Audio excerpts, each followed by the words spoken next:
Hey everyone, today we're going to go over some basics. Being in the lending business for 23 years, we understand one thing: there's a lot of money in the money, and we also understand some of the numbers, some of the loan stuff is confusing, especially when you're starting out. So today what we want to do is take some time, go over some of the basic numbers that if you get these numbers, you could do probably about 80% of what you need in the loan, in the real estate investing area. So as we talked about, if you understand the money side, it's going to make it easier, faster, and cheaper for you. Your investment career is going to take off. It's going to go a lot faster and easier than the competition who just does not want to understand these numbers. So let's dive in. We understand sometimes numbers are not for everyone, but if you at least take a little bit of time, understand these basic numbers, you're going to do a lot better off.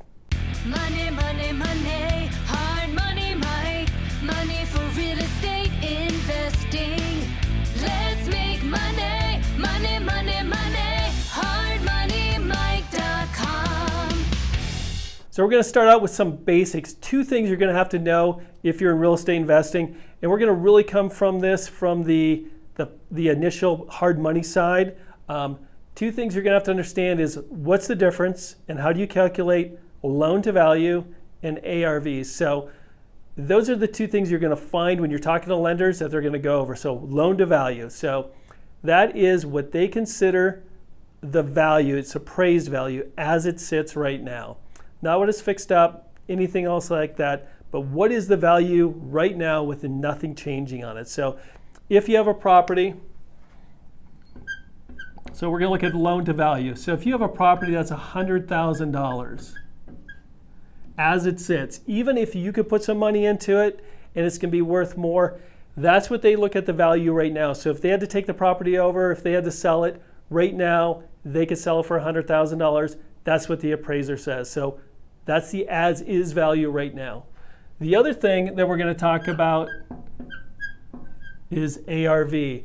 When you work with hard money lenders, when you're working in the real estate investing world, this is a term we use a lot. It's not used a lot in banks, in traditional lenders, or anything else like that, because in real estate investing, we're all basing our numbers on what can you do to that property, what can the value be after you fix it up, after you divide it, after you do whatever. So this is the after repair value. So based on your repairs, based on your scope of work, a property should be worth something based on those information. So it should be worth more than what you bought it for. So in this case, let's say the ARV on a property is 150, because that's what real estate investing is all about. Taking something that's undervalued, putting something into it, and making more money out of it. So these are the two numbers you're going to look at, you're going to talk about, and lenders are going to ask you, what is your ARV, what's your loan to value, and that's what they're going to base how much they lend you off of. So let's go just through a couple examples of how lenders actually calculate, look at, and when a lender says, hey, I'm going to lend you 75% of the loan to value, and what that compares to if they lend you 75% of the after repair value. So let's say a lender talks in terms of loan to value. So they're saying, we will lend you 75%. Some lenders will lend you based on the LTV. So if they're going to lend you 75% of the LTV, what are they going to lend you? They're going to lend you $100,000 times 75%, or $75,000. And that's how some lenders look at it, especially a lot of banks and stuff. All they care about is what the value is now. Hard money lenders, most hard money lenders, we're going to go off of ARV. So if we have a $150,000 loan and we're going to lend you 75%, so 150 times 75, that's going to be $112,500. So when you're talking to different lenders, you want to make sure they're talking that they're going to lend off the LTV or the ARV, because you could see there's a big difference. That's $37,000 difference between the two numbers that they will lend off of. So this is their loan amount. So here it's $75,000, here it's $112,000. You are not going to hear a lot of this ARV or LTV, ARV talk with traditional lenders. You're not going to hear that with Fannie, Freddie, anything else like this. This is really a hard money, fix and flip. Even the banks who do some of the fix and flips, they may not use ARV. It is a common term. It is something you have to understand. It is the value that your target value that you're going to put into the property. Another thing that lenders will look at just so they can calculate ARV, what are you doing to the property? Are you adding bedrooms? Are you adding egress windows? Are you adding square footage? Because what you do and the quality of the work will really depend on if a property is worth $150,000 or $200,000 after the repair is done. So let's get to know, you need to know LTV, ARV before we go into a couple other calculations here. So now that we looked at ARV, LTV, let's look at hard money and the hard money requirements, or what most hard money lenders will lend you, just so we know the numbers and you could back into them when you're looking at your purchase, when you're looking at your rehab, and making sure you understand exactly what they'll lend you and what they won't. So the majority of hard money lenders, like we said before, will lend you up to 75% of the ARV. And we went through ARV in the last segment. If you didn't catch that, you could go back and look, but after repair value. So what we're saying is if a property is worth $100,000 ARV after it's repaired, fixed up, and a lender is going to give you 75%, they will lend you $75,000. So now what you need to do is figure out, does this $75,000 cover everything? Does it cover the purchase? Does it cover the rehab? Or if it doesn't, how much do you have to bring in? So what we look at next is what are all the expenses as we're looking either at a flip or in the next segment about BRRRR. So when we do this, we know we've run our comps. We know that our property is going to be worth $100,000 if we do this work. Our lender is going to lend us 75%, up to 75%. Depends on your experience, depends on your credit, depends on a few things. So they're going to lend you $75,000. So let's just look at that. We have a property where the purchase price is $50,000.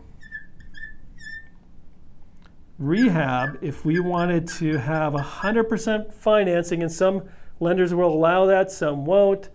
Just depends on your experience. It also depends on your relationship with that lender. But let's just say we understand here now that a rehab has to be $25,000 to get the 100% financing if your lender will lend 100% financing. So when you're doing this, you have to understand, start out with what is the property going to be worth when you're finished. Use the 75% rule for hard money because that is the maximum that you're going to get from a hard money lender, unless, again, you have a relationship. And some of them, and we do it, we'll go up to 80 on certain properties. You know your maximum loan. So either working with your purchase price or rehab, you're going to have to figure out exactly if it fits within those guidelines or those numbers. And if it doesn't, let's just say this was $35,000 instead of $25,000 and the whole cost is $85,000. That extra $10,000 is what you're going to have to bring into the property. And you have to know that up front because you have to make sure you have the cash, you have the cash flow to keep the loan going. If you have the right lender in the right circumstances, and this was $50,000, this was $20,000, and you wanted to even cover the cost, they'll do that too. But know your numbers up front. Keep it simple. Know what it's going to be worth after it's fixed up. Know what the lender is going to lend you, the 75%. Understand then if you want to keep as little as of the money out of your pocket into this, you're going to have to keep the purchase price, rehab, everything under that number.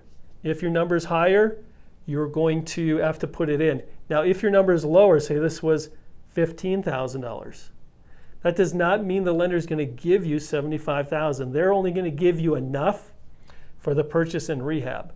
But it does mean you're probably going to get 100% financing when you're looking at that flip from your lender when you find those good deals. So remember, ARV, 75%, keep everything under that. just take a quick, easy spreadsheet of understanding your purchase price rehab, making sure this rehab gets you to those numbers, and that is the basics for figuring out the loan at the 75, as we call it, the 75% rule for hard money loans. So we went through the 75%, how to calculate that. Next, what you're going to find with most hard money lenders, especially national lenders, they're going to have stuff that you see out there all the time. It's going to be like 90-100 or 80-100. As things tighten up, we're starting to see more and more people come down. But what does that mean? You know, we already have that they're going to do 75%, but now they throw in another calculation. Really, what does that mean? How do you calculate it? How does the 75% in this come in? A lot of numbers, a lot of things to figure out. So we're going to try to make this easy for you. Is lenders, especially national lenders, they have two different numbers. The 75% is the maximum they'll lend you. But they'll also only lend you, in this case right here, 90% of the purchase, and in this case, 100% of the rehab. So whatever this number is, it still has to be at or less than the 75% ARV. So we're going to go through a quick calculation. We actually have an Excel spreadsheet that'll help you with this. So don't worry about it, don't fret. But these are things you're going to see all the time. You're going to be like, okay, do I go by the 90-100 to 75%? You actually have to do both calculations to make sure you fit under the 75% rule. So let's look at our last example again. So the purchase price was $50,000.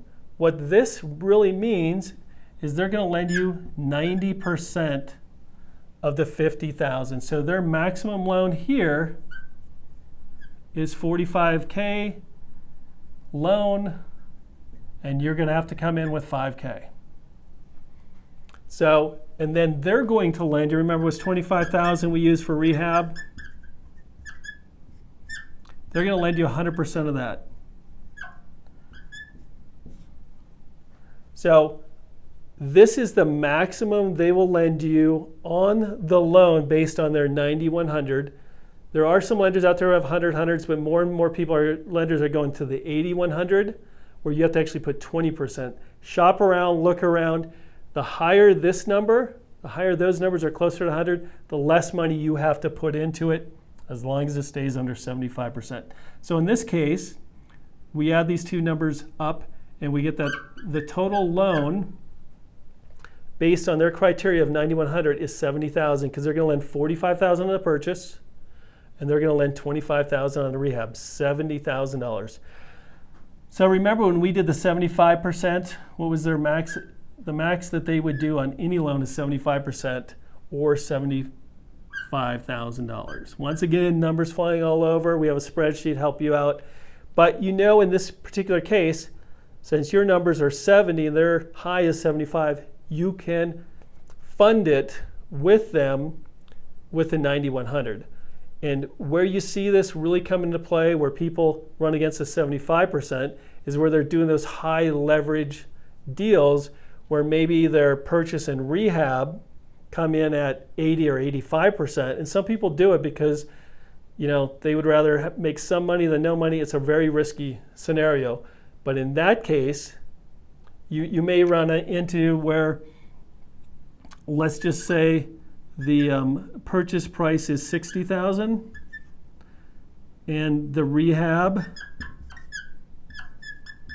is $25,000. So they're only going to lend you 90% of the purchase price, or a maximum of $54,000, and they can lend you up to $25,000 on the rehab because it was 100%. But those two numbers, as you see, are $79,000. We still hit the 75K rule. So in this case, even though they ask you to put down 90% and the 25, your number is greater than their max overall loan to value, and that's why all this math is a little confusing. It's $4,000 over. So what they'll lend you is 75K. They're not going to lend you anything above the 75K because they look at it as a risky deal. I mean, when you're looking at investing in real estate. And the 75% rule is kind of there because they understand you're going to pay 6% for, selling the property, and you're going to have another couple percent for overhead, and then you have loan charges and costs in there that could be anywhere between 3 and 6%. And on top, you want to make some money, so you want to make 10 to 15%. So if you're above 75% just on your costs and your loan, there's a good chance you're going to make little to no money on it, and that's where that 75% comes in. So that's why they're trying to stop you there, because they understand anything above that, it gets a little risky on you making money. If you're not making money, you may walk away from the property. They don't want the property. So understand your numbers. There's a lot of stuff here. We'll put a spreadsheet on the bottom that could help you calculate this 9100, this 8100, make sure it's in those guidelines. But you have to understand there's two numbers. The 75% is the overall maximum they'll lend you. But they also have a second criteria of they're only going to give you so much of the purchase price, and they'll give you up to 100% of the rehab. Once again, this depends on credit, this depends on experience, all those kind of things, even with hard money. But you have to understand your numbers, because every deal you'll look at, every deal you can run this through, you'll understand how much you have to come out of pocket, and you're not relying on the lenders to give that to you. You can analyze a property before you go to them, and it makes life easier for them, makes life easier for you and more profitable for you if you could stay under that 75%. So another thing that everyone getting into real estate has to understand, if you're looking at the rental side, what are the numbers, especially for the BRRRR? If you're buying a rental flip, now called BRRRR, what are the numbers? What is the thing that you should understand, look for? So when you're looking at a property, how do you know if you could get into it with zero? BRRRR was set up traditionally, and how they talk about it is to get into properties with little to no money down. So how do you do that? The trick is what we call the 75% rule, the BRRRR 75% rule. So what does that mean, and how do we look at it? So this is for the BRRRR properties. This is the rental side. And when we talk about the 75% rule and the numbers here, it's really if you can stay 75% or below your anticipated value of the property once it's all fixed up, rented, your ARV of the property, the appraised value will be when it's all fixed up. If you can stay below that for all your costs, your purchase, your rehab, anything, you could get into a BRRRR with zero money down. And we're going to go through those numbers so you can kind of understand exactly what it is. So just remember on BRRRR, if you're looking at the rental side, there's two loans involved. There's the purchase loan. The loan you purchase it to fix it up so you can refinance it later and keep it long term. That's where your cheaper money is. Your initial loan is like a bridge loan, a hard money loan, or whatever it is. But before you get into BRRRR, if you're starting to look at it, if you can stay under 75%, so let's look at an example. Let's just say you're buying a property and the neighborhood, the comps, everything that looks like could comp out once you fix it up to that level, $200,000. So you're buying a property and you think it's going to be worth $200,000. So if you're looking at BRRRR, if you're looking at getting into it little to no money down, you need to understand in the traditional world, you need to keep all your costs at 75% of the $200,000 or less. Anything above and beyond that is going to have to come out of your pocket, your investor's pocket, whoever it may be, but that is going to be money that's coming out. BRRRR is set up for you to buy undervalued properties and fix them up. That's this whole strategy. So you have to find those deals. Those deals are coming back. The markets are changing. You're going to find these deals again. So what this says is if you could keep all costs under $150,000, you can get into a BRRRR if, once again, you qualify for the long-term credit, long-term loans and all that other stuff. We have a lot of good videos that go through BRRRR and how the two-step and how the two loans work, all that stuff. We're not going through that today. We just want you to understand these numbers. So when you're looking at a property, you're comping it out and say, hey, properties in this area could go for $200,000 and could be appraised for that.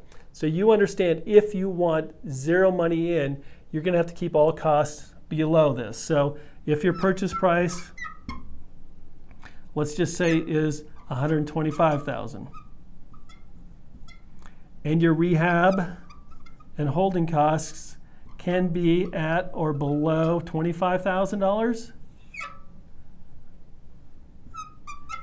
this would allow you to buy it, fix it up with hard money, and then refinance this $150,000 with a traditional loan, DSCR loan, whatever it may be, into a long-term loan without having any money out of your pocket.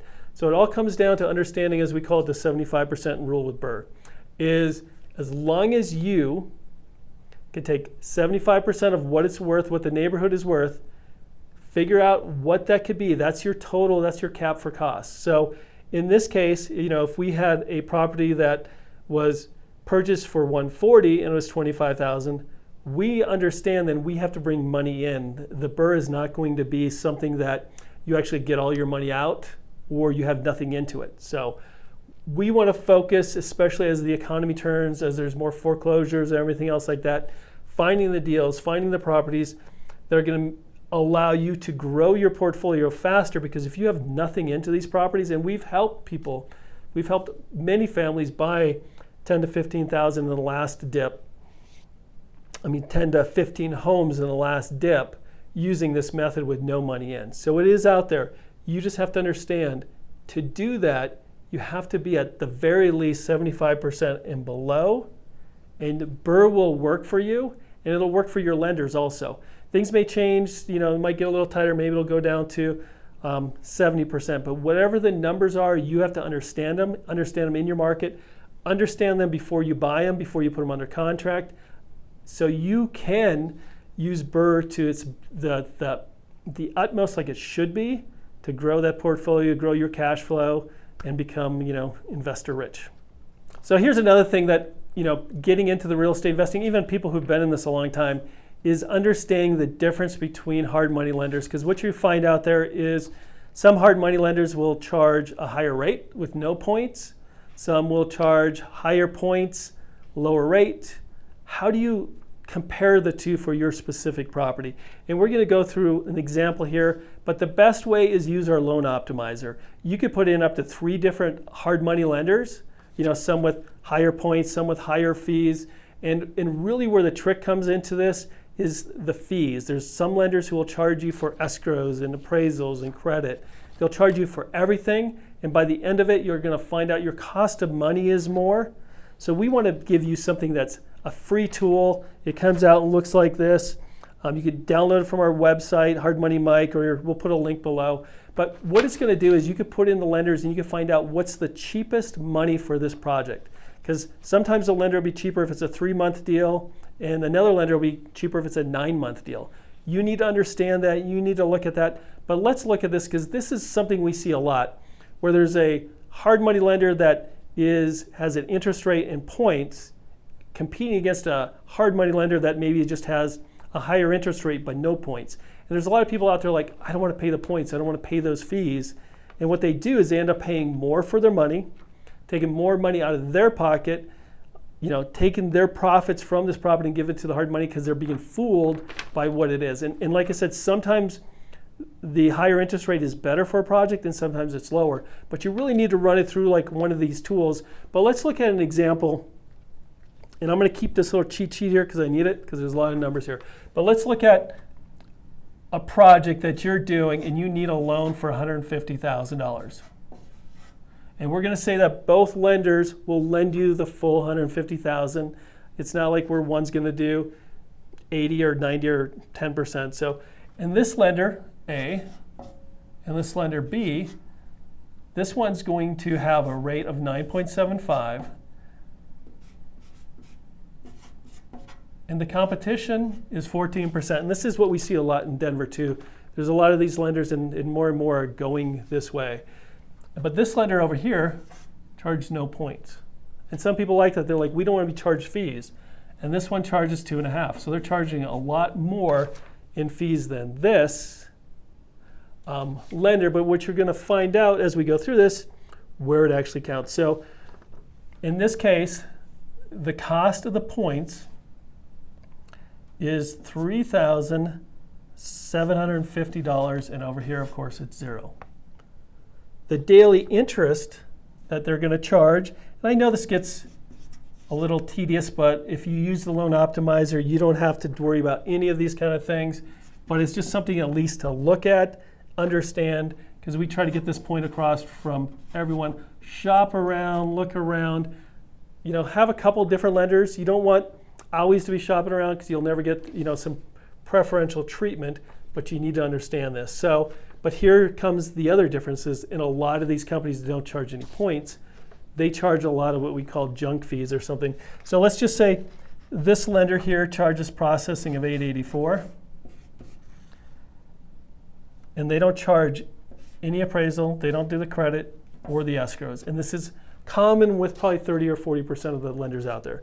But this lender over here charges processing, legal, they lump it into a lot of stuff, and they charge $1,500. We see that go all the way up to $2,900 with some lenders. And they have an appraisal, and it's $650. And they have credit, that's another $50. And then they have, every time you take an escrow draw, they're going to send someone out and they're going to look at your property. It's going to cost you $125 per draw. So at the end of the day, when we look at something like this, someone comes up and goes like, well, they're charging 2.5 points. That's just too much. I can't do it. But on a 6-month loan, we're going to look at a 6-month loan. At the end of those 6 months, at the end of the transaction, when you're paying them off, the cost of funds,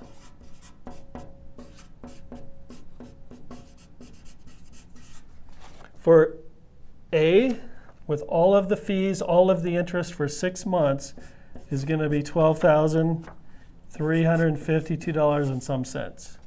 For B, with the higher rate but no points and a few more fees there, they're going to actually be at $13,408 and some cents. As you see, someone who doesn't want to pay points, someone who gets some misinformation that sometimes the points are what you don't want to pay or do. What you really want to pay is just the least amount for your money. So you have to understand the dynamics, and every lender has different things. The rates are different, the points are different, the fees are different. The only way you could do this logically is download something like the Loan Cost Optimizer. You could put 3 different lenders. You could put the time frame that you're doing. It's a 3-month project, it's a 6-month project, it's a year project, and you could find out not only who would charge you the least, but maybe some of these lenders require some money down. Like how much is going to come out of your pocket? You need to understand these numbers. You need to understand going into it what you're going to be paying, because these interest rates and these interest costs are coming out of your pocket every month. And at the end of it, it's all going to come out of the profits that you make on your fix and flip or anything. You need something like this. We'll put a link down below, because figuring these things out, all that stuff is complicated unless you have a tool like we have that gives it to you. And we're a hard money lender, and we understand that we're good for some projects and we're not good for others. We'd rather have you have the tools that puts you in a profitable position to make more money than try to fit or cram everyone into a loan that does not make sense for that transaction or deal. We always say you should have more options. You should have more people working for you. It's like have your bankers, have your hard money lenders, have your private money out there. New to this industry, there's something that we really strongly suggest you should do. We put together a little 30-day course called the 30-Day Fuel Up Challenge.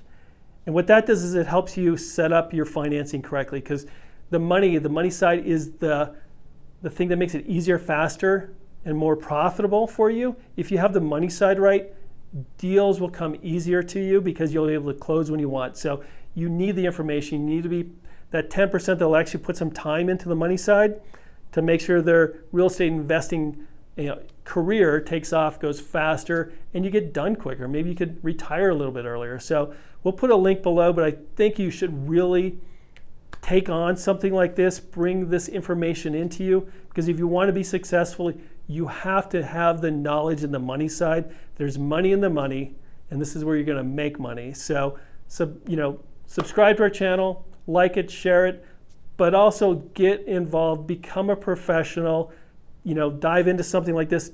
It's a simple, easy course that'll put some power behind your real estate investing career.